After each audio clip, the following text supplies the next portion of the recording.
اهلا بيكم في اكلات ووصفات.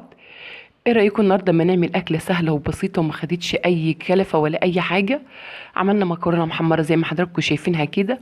المكرونه نازله كل حبايه لوحدها، مفيش حبايه مكسوره ولا حبايه ماسكه بعضها ولا الكلام ده كله. هنقول اسرار ليه المكرونه تنزل سليمه كده وما تبقاش ماسكه ببعضها ولا معجنه ولا اي حاجه. يلا الاول نجيب شويه زيت ونحمر المكرونه. هنجيب شويه الزيت ونحط فيهم المكرونه. يا ريت المكرونه علشان خاطر تطلع شكلها حلو تجيبيها المكرونه مش المعوج. في مكرونه صغيره بتبقى في المحمره بيبقى شكلها جميل. هي ايا كانت المكرونه بتعمليها، اي نوع من المكرونه بتحمريها عادي، بس بتبقى اللي حبيتها صغيره دي بيبقى شكلها حلو في التحمير في المكرونه المحمره. تحمري المكرونة.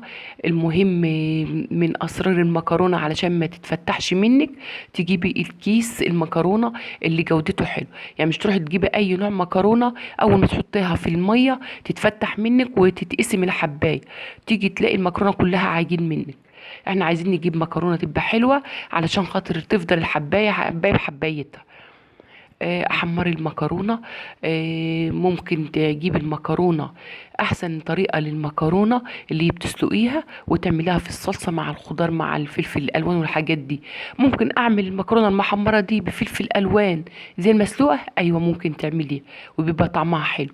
بس احنا بنقول مكرونه سهله، يعني احنا وبسيطه، مش عايزين حاجات كتير ولا كلفه كتير. المكرونه دي تاكلي بها بانيه، تاكلي بها كبده، تاكلي بها بيض مسلوق، شيبسي، اي حاجه.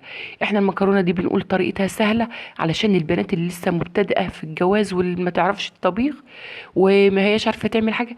ممكن تحمر شويه المكرونه بس، تحمرهم وتحط لهم شويه الميه وشويه الملح والفلفل الاسود بس، مش هتعمل حاجه اكتر من كده.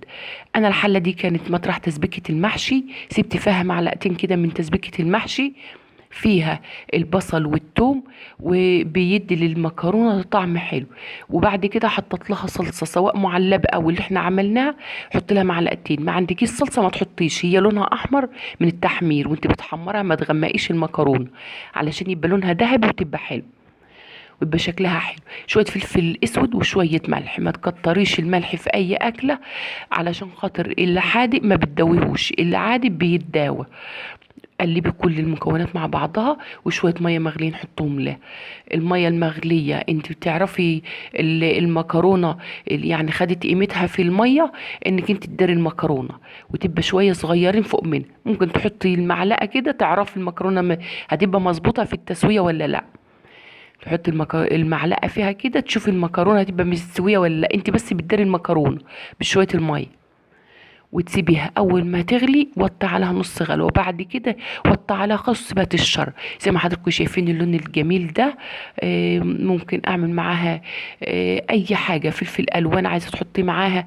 في ناس لو انت عايزه تعملي بقى وتكتري تعملي بصل وما اعرفش ايه، براحتك زي ما انت عايزه، بس احنا عايزين طريقه سهله وبسيطه للمستعجليه في الطبيخ او اللي بتبدا لسه حياتها. لايكات وتعليقات وشيروا فيديوهات عشان قناتي تكبر بيكم.